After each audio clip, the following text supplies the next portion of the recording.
In this video, I will solve your doubts about how to use Apple Pay on Steam Mobile and whether or not it is possible to do this. In this video, I'm going to be talking about the options to use Apple Pay as a payment method on Steam and if you can purchase games, expansions, or anything available on the Steam store and pay using Apple Pay. So first, if you open the Steam mobile app, you will be able to proceed to checkout and see the available payment methods. Now, once you reach checkout, you will be able to choose from various payment methods. However, it is going to become obvious that on this list, Apple Pay is not available. So as it stands today, do we have to do some sort of workaround? Can we do this process through Safari, maybe on a web browser when we choose to go over and sign into the Steam website, or is it completely impossible?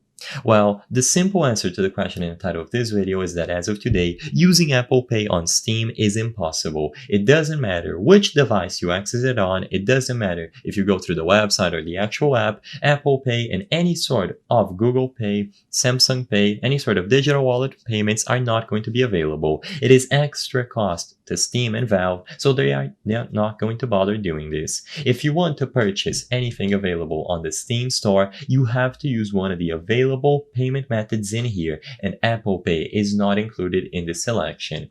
While there are workarounds such as using Apple Pay on different services, different retailers to acquire a Steam gift card and then redeeming the Steam gift card, I'm not going to go over too much detail about those methods in this video, but consider using Apple Pay to acquire a Steam gift card and then redeeming it here, but using it directly on Steam is impossible. The purpose of this video is not to spread misinformation, but to let people be aware about the limitations of using Apple Pay on Steam Mobile and how Valve or Steam do not accept Apple Pay as a payment method. If this video cleared up any questions that you had, please be sure to leave a like and subscribe for more very easy tips. Thank you for watching.